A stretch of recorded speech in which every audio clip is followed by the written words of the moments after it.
All right, hey guys, how you guys doing? I have Ron Martinez. I grew up getting involved in music through punk rock.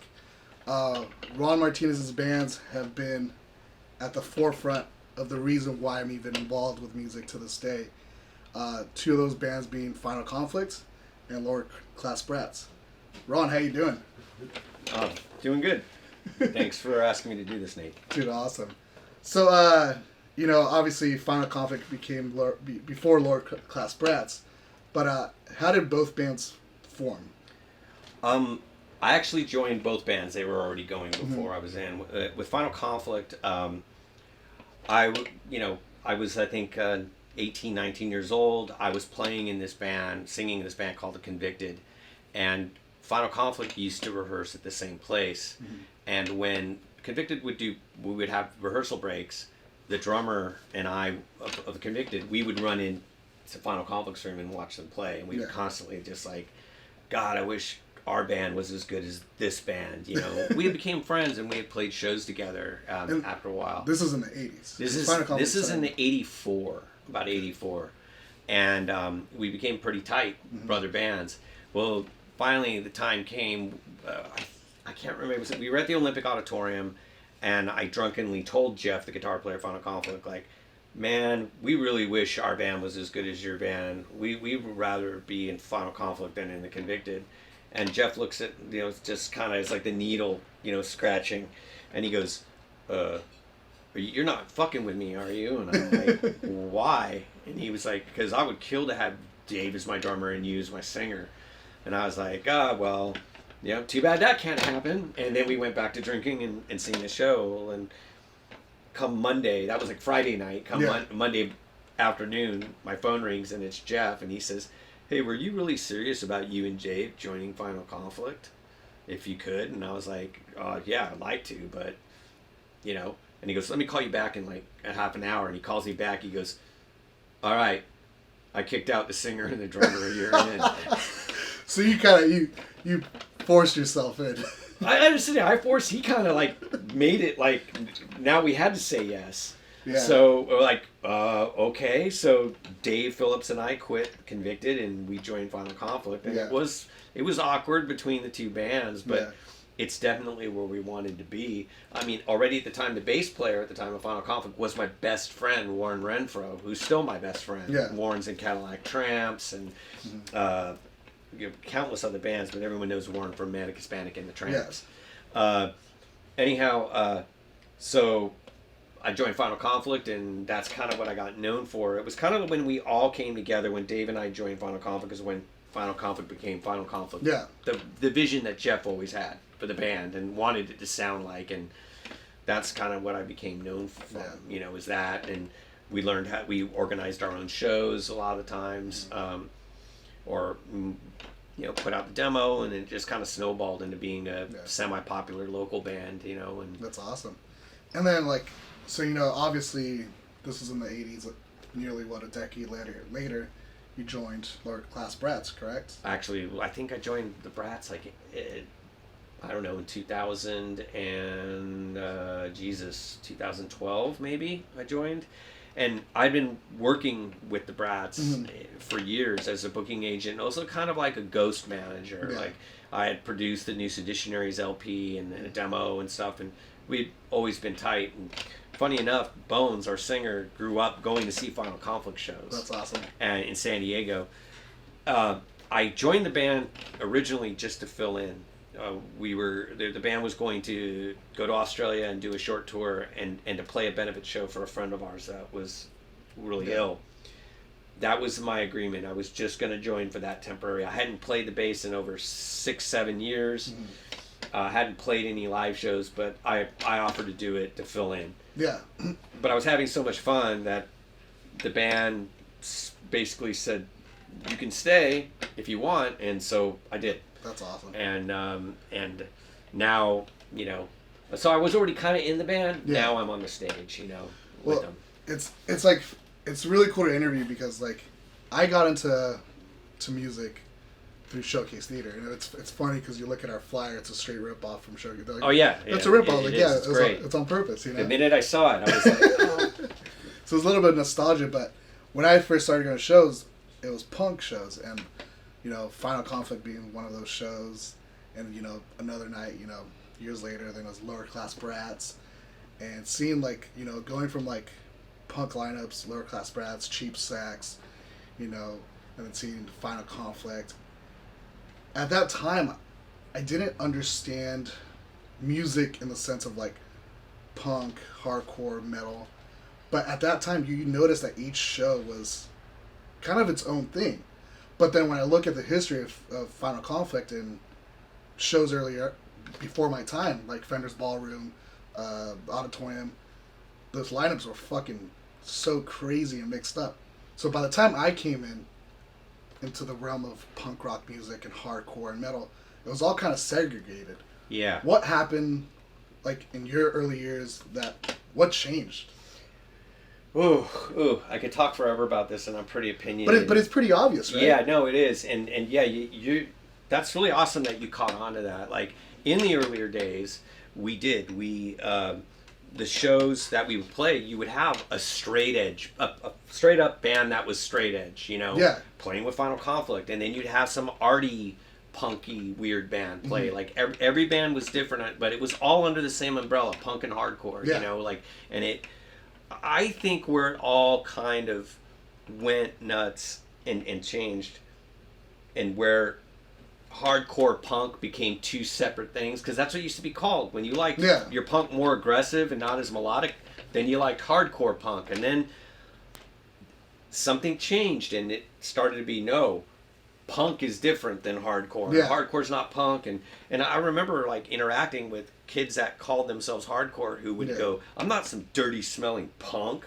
And that's why I asked you, because Yeah. at a young age, I didn't understand it at such a young age, because it I'd go see you guys, and then the next following night go see a hardcore show, and just be like, why don't these two bands play together? But it was very obvious it was very different worlds. Yeah, it was under the same fucking venue. I think where it all kind of where if you want to say where it started to went wrong is when certain people got involved in the music scene, and they weren't really they were tourists, as I refer to them. Mm-hmm. They weren't active. So I'll say some stuff, and it's going to piss some people off, but it's my opinion and I'm entitled to it. That's so fine. They're going to have to deal with it. Yeah.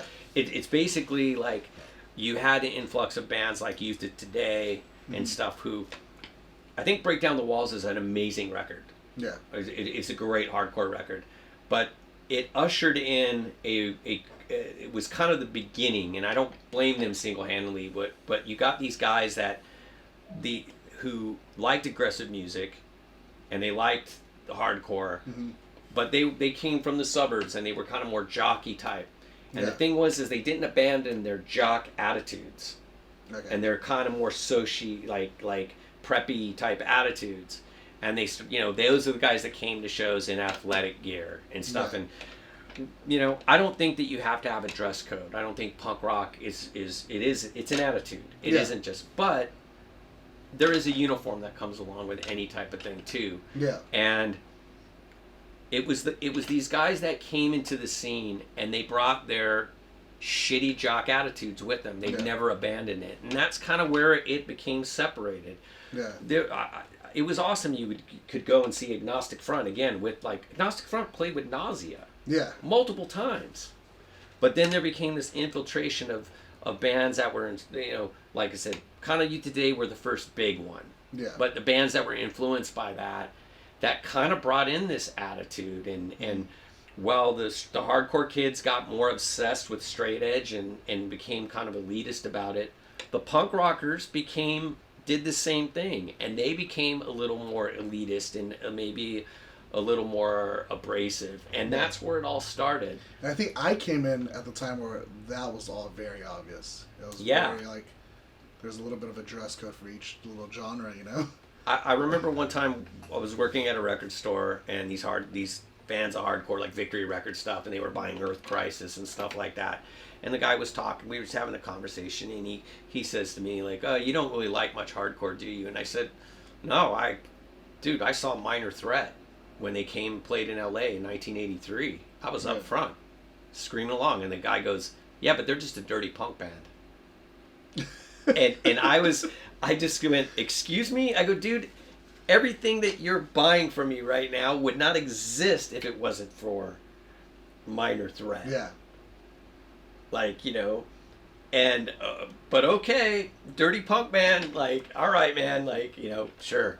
And that's when I kind of realized, like, wow, okay, Minor Threat's a punk band. All right, I'll take it. But yeah, there was definitely this thing. And for me, good music is good music. Yeah. Like, I love Minor Threat, as much as I love Discharge. Yeah. I love Agnostic Front as much as I love Discharge.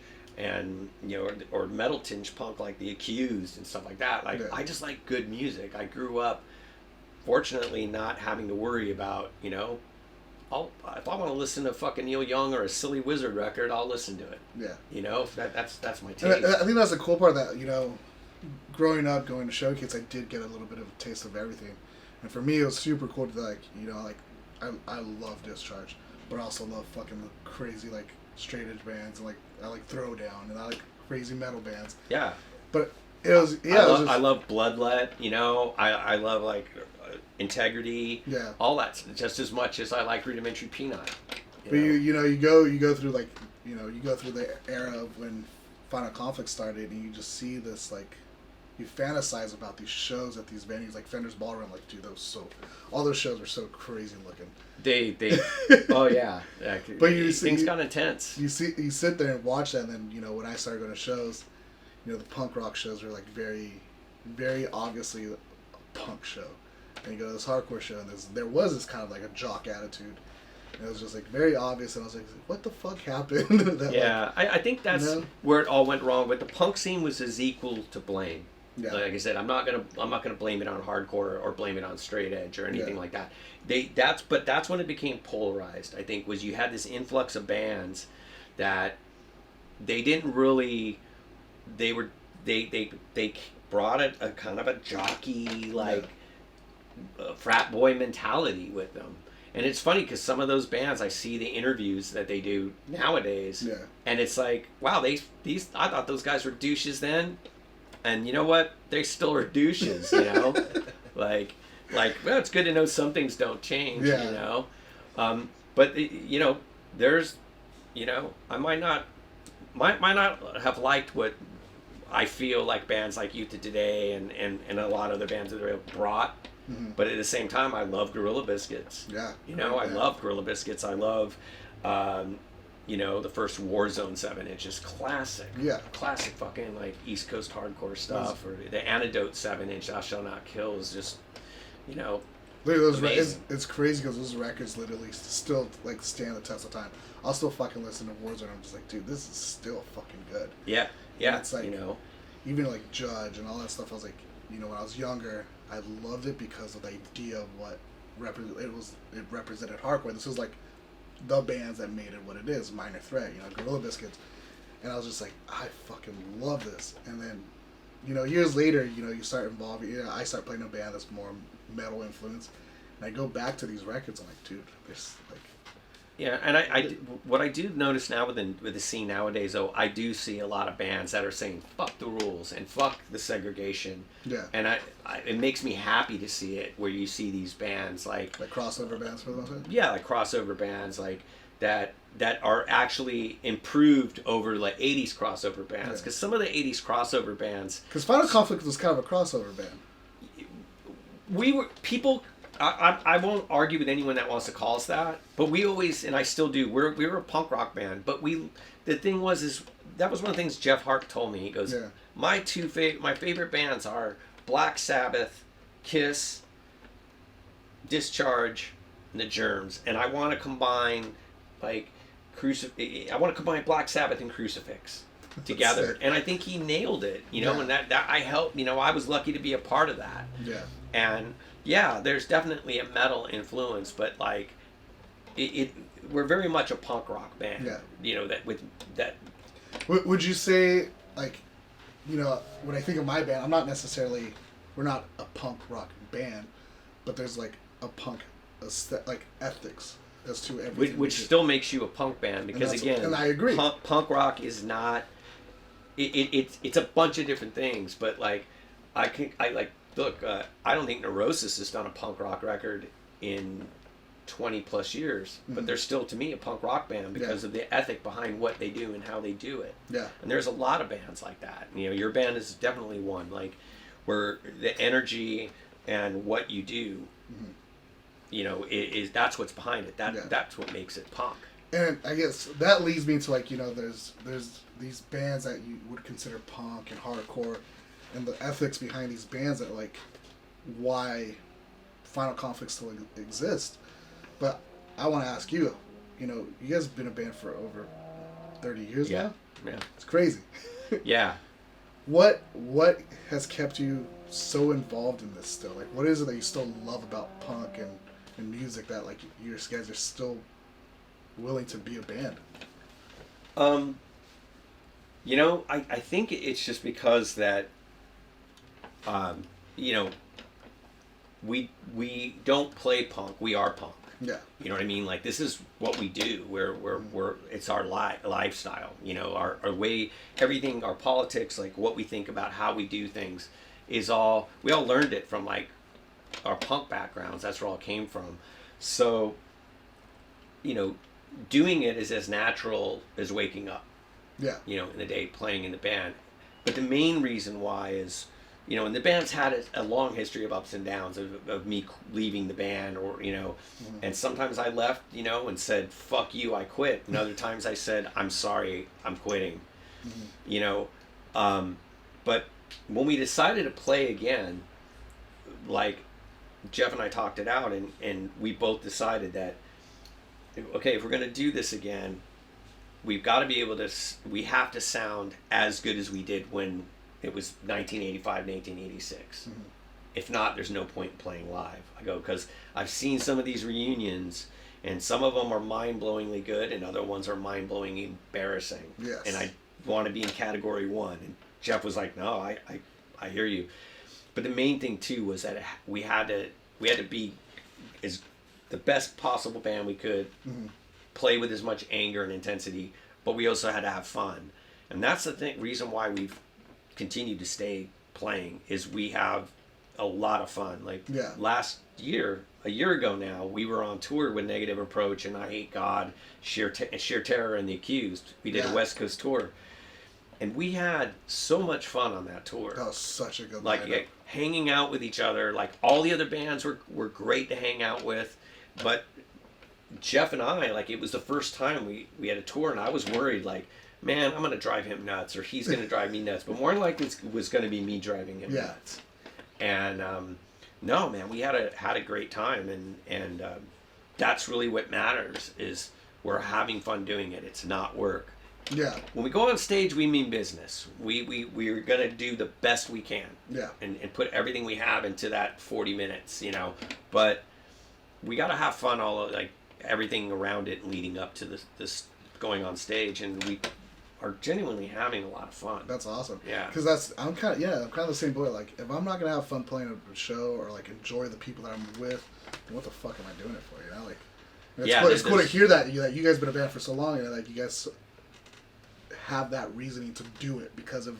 It's not because like, oh shit, we're making a bunch of money from this. It's because I love playing, you know? Yeah, I mean, and it's cool to hear that. There have been times where we've actually done a show and we went, well, we made money. That's weird, you know? You know, and that's nice, but it's definitely, we don't go, hey man, we need to play a gig because I need to make some money. Like, that's definitely not it. I mean, the cool thing about being able to play again is being on stage with one of my best friends, and like, and there's moments when we play where I'm, you know, looking at the guys on stage and I'm like, wow, they're fucking nailing it. Like, you know, like, who would have thought that, you know, at this, I'd still be doing this, but I know I'm so lucky to be playing with these guys that, like, they're killing it right now on stage, and like, I'm just along for the ride, you know, that, and you know, and getting to play in front of people who still want to see this shit, you know. What isn't so great is that the stuff we wrote about and we sang about, like these songs, like, you know, there's songs that were written in 1984. And they're very political. It's a very political band. You know, And this shit is still going on, or is even worse. Yeah. Like, I remember. Would you say it's worse now than it was in the 80s, or is it just more obvious? It's that's an awesome question. You know, it is. It's worse than it has been since the 80s, and it's way more obvious. Yeah. Because, yeah, like, you've basically got people with shitty opinions that have the internet now, and they don't have to, they're not isolated anymore, and you get to hear it or have to hear it, you know, with these horrible racist opinions, you know, or homophobic, or just genuinely misinformed, that, you know, people that don't even want to fact check anything before they they open their mouth, you know. And, you know, we have a president right now that has, you know, who's got Secret Service to protect him, you know. But unfortunately, you have a bunch of people who look up to him that want to behave like him and say stupid racist shit like him. And they keep forgetting that they don't have Secret Service to protect their dumbasses. And it's never been, like, at least now, like, people are getting into fights over politics. Oh, yeah. Like, getting into fist fights, which is it's you know. It's funny. Funny you say that, because I'm like sitting here, like, I, for the most part, have always grown up under the radar of, like, not giving a fuck about politics, like, not caring in the sense that, like, I wasn't forced to. Now you're forced to. Like, it's like you're almost forced to, like, pick a side, or, like, and you're watching these, like, you see Trump flags flying behind a car, and you just, like, I have this, like, raging emotions about, like, oh, this dumb motherfucker. But it's also, like, it's crazy that that's the way things have been driven to have these extreme emotions, and, like, and just the things that people are saying and coming out of people's mouths. It's like, it's fucking embarrassing to be, like, being American right now, because people see this and see the not rational thoughts that are just like, why is this going on, you know, like, why are people, like, I you know what, it's just, I totally understand why it's going on. You know, and you could sit there and, like, wonder, like, how can someone support a guy like him? Yeah. You know, there's a good portion of them that support him because they're so pent up and frustrated that they feel the only thing they have is to get back to make other people angry. And they only support Donald Trump because they think it pisses off libs. Yeah. Like, I don't get pissed that people support him. Yeah. I'm more like, hey, cool. Now I know where you stand. Yeah. You know? Like, cool. I know to keep you the fuck away from me. Yeah. You know, and keep an eye on you. Like, so it doesn't bother me. Like, a Trump supporter doesn't really bother me. So there's a contingent of that they think it's like a fuck you to, quote, woke culture or leftist culture, whatever. And it's like, you know, it's kind of like a person, if you go, you do realize supporting that guy is like shooting yourself in the face, because he's shitting on you just as much as shitting on me. They're like, I don't care because it owns the libs. I'm like, okay, blow your brains out, you know, then fine, you know. Like, do you have a prediction of what's going to happen this election? You know, I was one of the few people that scolded my friends when they said, like, there's no way Trump is going to win the election. And I said, there's a good chance he could win, because we have a very polarizing, unpopular person that's on the other side. Yeah. And so don't discount that. And I said a lot of people are like, I kind of come out of the woodwork and vote for that guy. People that haven't voted in years, and some of them are going to vote as a fuck you to, you know, liberal culture, and some of them are going to vote because they feel that they've been ignored for too long, and they think that a businessman can run this country better. They think they're voting for the guy that is on TV, the reality show guy. They don't understand that he's a really bad businessman, that he's bankrupted. Yeah, he's bankrupted and failed so many times. Yeah. They think they're voting for the TV personality. They don't realize that it's a sham. Yeah. I go, so I can understand why people would vote for him 4 years ago. Yeah. Now we've had 4 years of his stuff, and the point is you've got these people who support him, and they're either saying, like, my life is so shitty that all I've got is to piss guys like, you know, me and you off. Yeah. So, if it bothers you, cool, I support him. I've- And then you got other people like billionaires who just want to keep their money, millionaires and billionaires. And then you have people that just flat out are like, oh, I'm totally cool with supporting a racist. Yeah, that's also. I'm totally cool with that. And those are the ones that scare me. That get, and they don't scare me, but you know, I've got it in for those types. Yeah. You know, like I don't know what's going to happen. I can only hope that he doesn't get elected. Yeah. You know, I like 4 more years of this. Like this past 4 years have been insane.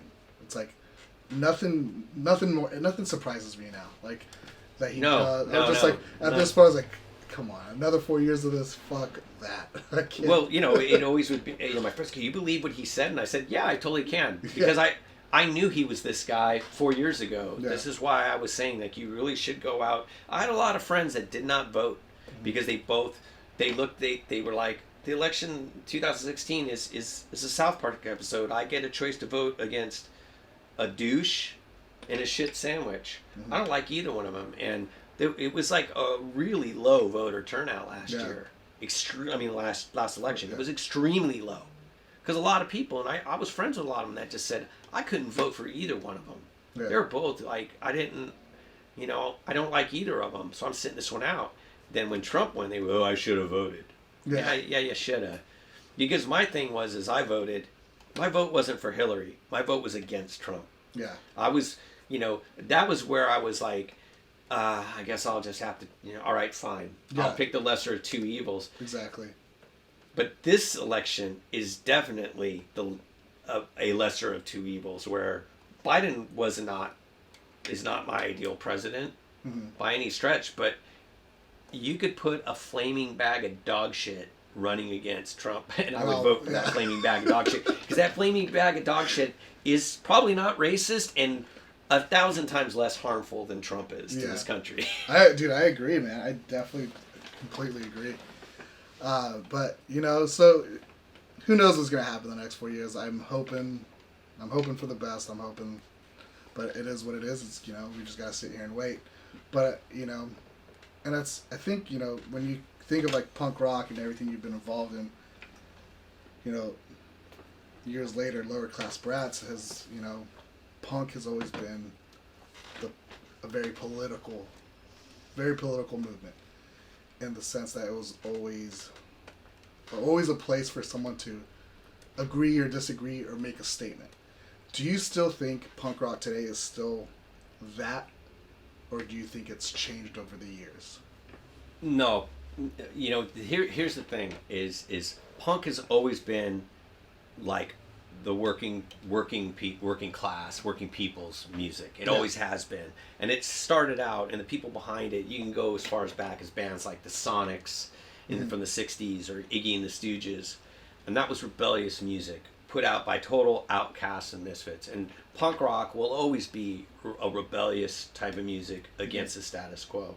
But it's also an inclusive thing where, hey man, if you want to be conservative politically, you can still listen to punk rock. You can still come hang out. You can still be part of our, under our tent. But these people like that on the internet that try to go, oh well, conservatism is the new punk rock. And what they're trying to say that they don't even understand is like they're trying to do that whole Gigi Allen thing of like, if it pisses you off, it's punk, and being conservative is the new way of pissing people off because punk's gotten too liberal and blah blah blah blah. And it's like, listen, no. Punk has always been rebellious. Punk has always been pretty much always had a social conscience attached to it. Yeah. It doesn't mean that you can't be a Republican. You can't listen to punk or be a part of the scene if you're Republican. But this whole conservative is the new punk. No, it's not. It'll never be. It's like you're a tourist, and it's always been anti-status quo. It always will be, and you can't get more status quo than a rich white guy running the country right now. Yeah. That's why it always cracked me up when I've heard people going, Donald Trump is our first punk rock president, and it's like, really? You're crazy. A white billionaire who's a white supremacist.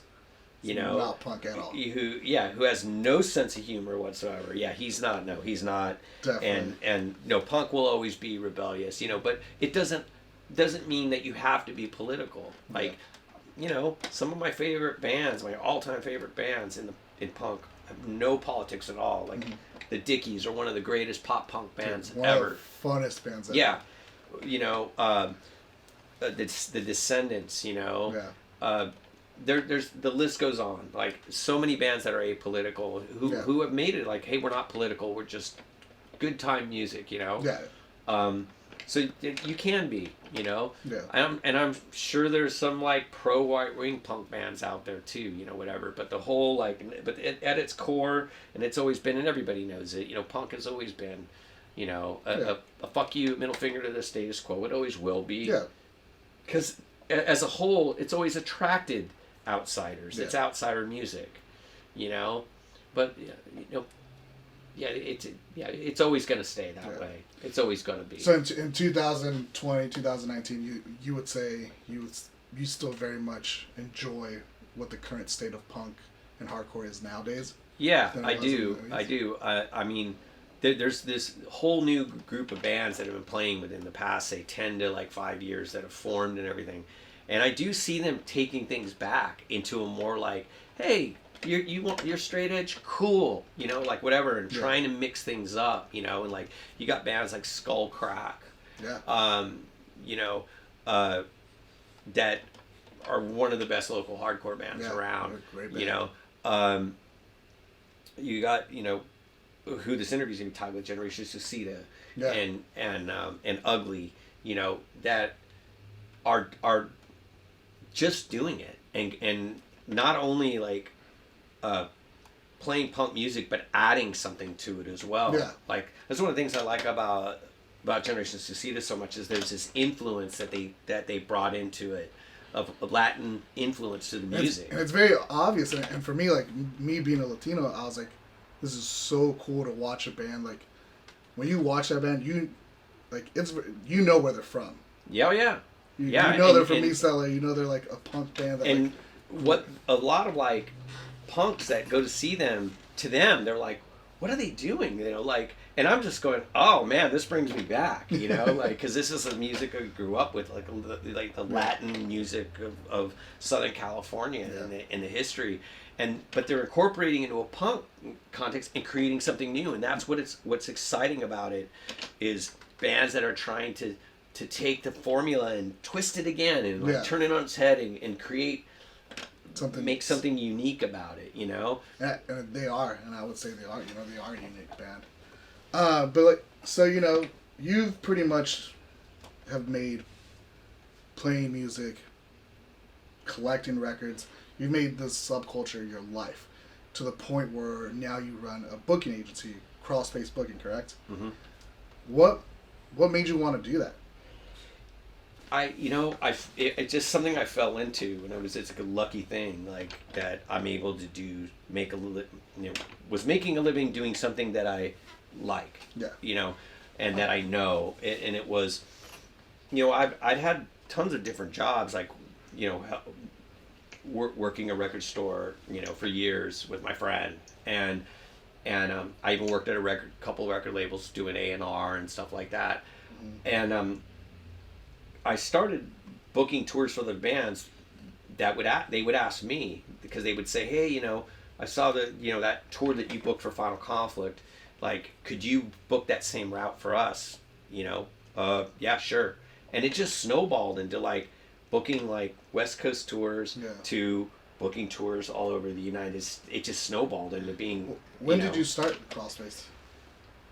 I think I really started it in 2000, and it started out with booking tours for bands like the Verukers, the Casualties, Stratford Mercenaries, and then when I started working, doing and I was booking shows at the Foothill with Alex Hernandez from Alex's Bar. Yeah. And what would happen was Alex would get the night there, and then I would put the show together, and then we would do a share. Like, he would go, look, okay, I get 100% of the door. I'm keeping 30% for my promotion and for my staff and everything, and then you get the rest. You do what you need to do with it. So I would take the 70% and pay the rest of the bands, and I started doing it regularly. And I would only book shows that I wanted to book. If like it was a band, it was my friends, or a show I wanted to see. Like, hey, if I wasn't putting it on, I'd be at this show. You know, that's how I always approached everything. And it just grew from there. Where local hardcore bands. Then I had like the guys from Throwdown and 18 Visions like go, hey, you know, we really like playing for you at Chain Reaction, and could you book a tour for us? And I'd be like, yeah, sure, because I liked those guys. I liked them personally, you know, and so I started. You know, it was one time my roster was half like Southern California hardcore and street punk. And it all came through organically. It was never like a business thing. Like, these Throwdown kids are going to be huge. I need to jump on. I need to hitch my wagon to that horse. You know. When you look at your roster, I always think of that. I was like, this is a very organic roster, in the sense that like, you know, you book some of my favorite bands, you know, of all time. But your roster is also like so organic, and it's also like, you know, did you ever think to go outside of the box, outside of like trying to go into like mainstream? Because like I've worked with you many times, and it's like you not only do you love the bands, not only do you like do right by the bands, and like it's cool to see someone care about the music, but it's also one of those things like, did you ever think about going into like pop and like something outside of like completely outside of what you do? And you know, I've done it with a few bands, and the reason why was because they were in a position where they needed a booking agent, and I was a fan of their music, and I just figured, well, let's see how this works. But I if I know that this band is better served elsewhere, and could be, and there's someone for them, I'd rather pass on them. Like, I was Atreyu's one of their first booking agents. Like, I remember when the guys in Atreyu were doing they were a punk band called Retribution. That was their original thing, Retribution. They used to do Casualties covers. But they became Atreyu eventually, and they were creating a buzz out here, and I was booking their first shows. And they took off so quick. Like, they gained popularity right after the victory. They did their first tour, where I knew that they were going to be better served. And I think it's the agent they're still with, but I was the guy who was like, I think this band's going to break big in a direction that I'm going to hold them back, because I'm really into the punk thing and the underground, and I really think they could get bigger. Yeah. And I said, I want you to consider booking them. And he was like, okay, I will. That's awesome. And he ended up taking them on, but that's always been my main thing. I'm not really, I would feel shitty if I got involved with a band and I realized that me booking them was holding them back from further success. You know, I mean, that's humbling to hear that, because a lot of people don't think that way. Most people are like, I mean, I'm gonna see what I can get out of it, you know. Yeah, like when my buddy Annie and I had a record label together, we put out the first Thrice full length, and our whole intention was to let's just get this out and see if a real label will pick this up. Well, we didn't even they had never even left Orange County. We hadn't even sold 1,000 copies, and we had like Island Records calling us up. That's awesome. You know, wanting to talk about the band, and we hooked them up with their manager at the time, which was Nick, and we sold the rights to that Identity Crisis album so quick, and I'm still tight with those guys. But the whole thing has always been like, I like the band. If I like the band, I want to see the band succeed. I'm not worried about like my bottom line. You know, like we all win. Yeah. Like we all win if a band becomes successful. Like that's how I feel with other agents. Why I like to work with other agents, and do package tours together, because it's all about the bands and the music and creating, like, you know, a show that sticks in my head as one of the best shows that I've ever seen was going to see is at Alpine Village in Torrance, and it was the Dead Kennedys, Minor Threat, the Zero Boys, the Detonators, and MDC. Okay, and I remember like that there's photos of me in the crowd like Ed Culver took, and it's all over like people tag me all the time when that picture shows up on Instagram. But anyways, like every performance of that show sticks in my head, and there's plenty of other shows that I could mention, but that one in particular, and I'm hoping that the tours that I put together give punk and hardcore fans those experiences. Yeah. That's what I'm always trying to do. Whenever I'm working on a tour, that's what I want to create. I don't not just another show. I want to create an event where like every band that plays means something to them, or they get to see their next favorite band. Like, oh well, I went to that show to go and see, Genocide Pact, but I ended up leaving because the opening band on that tour blew my mind, and I became a fan of theirs. Like that's always my goal. Like I was that guy that used to make mixtapes for all my friends, and like that's what I'm doing now. Is I'm making mixtapes and putting them on tour. Not at this moment, but eventually I'll be doing it again. But that's how I kind of look at what I do. Is like I'm a mixtape, and I just say, hey, here's this awesome band that I want you to check out. They're playing at this place. Go see them. That's cool. So I mean, obviously, the scenario we're in, COVID-19 hit and it's put our lives music to a halt. How are you personally dealing with it? Is it, and I'm asking that in the sense like, you see a lot of our peers and friends and bands, some of them are going into very dark places. Some people are staying productive. How are you dealing with it personally? I bounced between both of those. Yeah.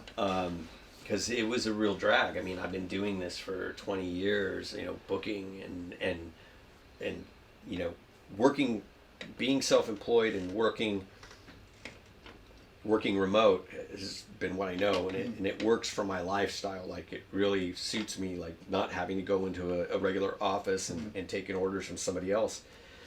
And then when we realize like, oh, this is not just going to be no live music or interaction for people for a few months. This is gonna, that really caught me because I was just like, what the hell am I gonna do? Like, I thought it was gonna be a month, and now we're looking at.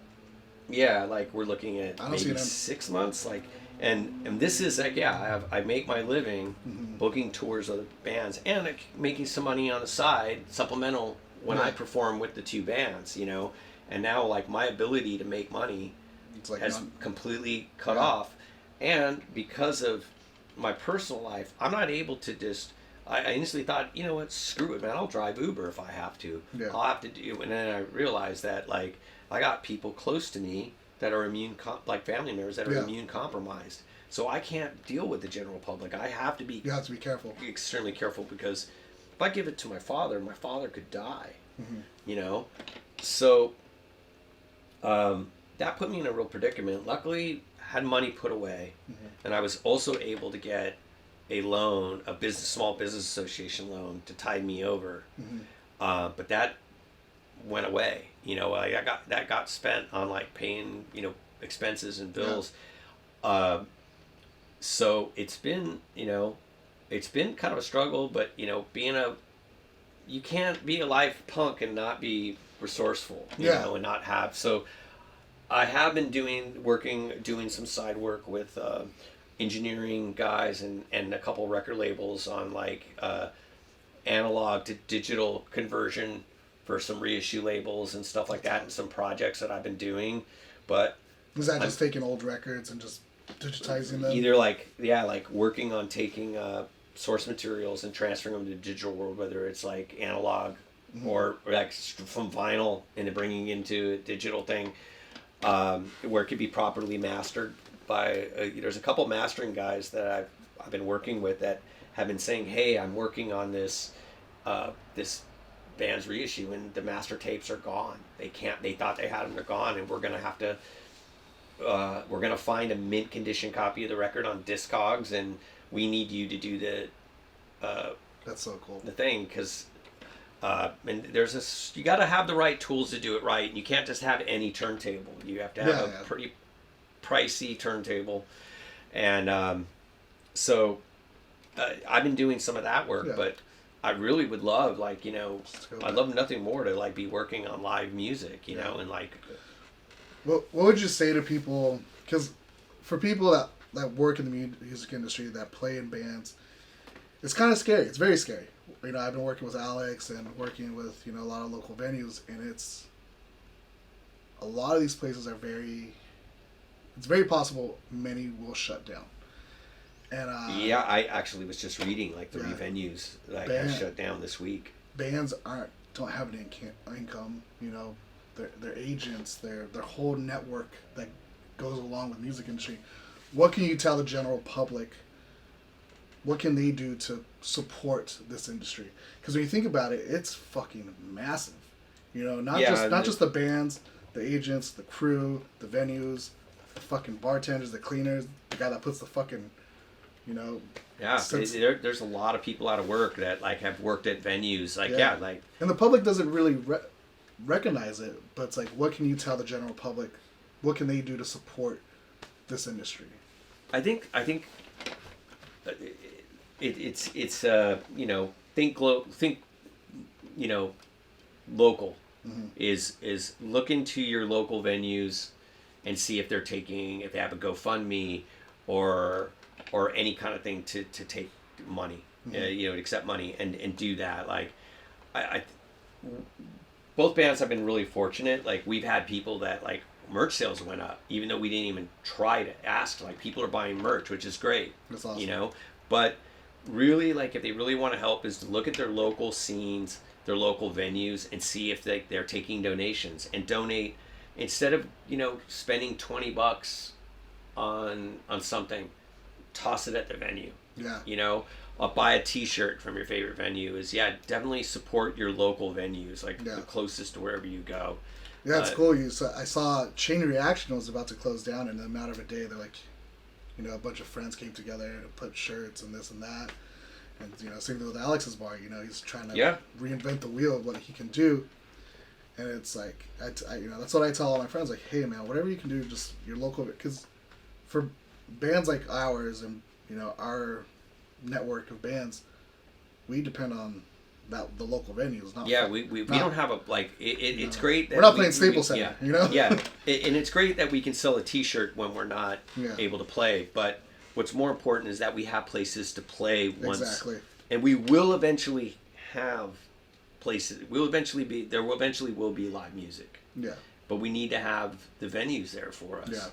And so I worry so much, like, and you know, it was awesome seeing how quick everyone came to Alex's, you know, aid when the GoFundMe, and that was, you know, put on by one of his employees. Alex didn't do it. Yeah, he didn't even ask. He didn't want, you know, he's got a lot of pride, and I got so many memories of that place, man, going there. You know, so it's like I'd be crushed if that place got closed down. But there's venues like that, important ones all over the United States. You know, there's I'm trying to think, the X-Ray Arcade in Wisconsin. Yeah. And there's that's just one that just comes on top of my head. You know, there's Numos in Seattle. There's El Corazon in Seattle. Mm-hmm. These are all important like venues that are, you know, owned by musicians. Yeah. The local musicians work there. That's where they work when they're not on tour. That's their jobs, and they're dependent on these venues. And like, it's important. Like, you know, like, I'd hate to be back on the road and find out that, you know, my favorite venue in that city is shut down, you know, because of a goddamn, you know, mismanaged epidemic. Yeah. You know? I feel like routing a tour is going to be a fucking nightmare. Oh, yeah. And for us booking agents, we're going to be fighting over, you know, dates and like what places we can, you know.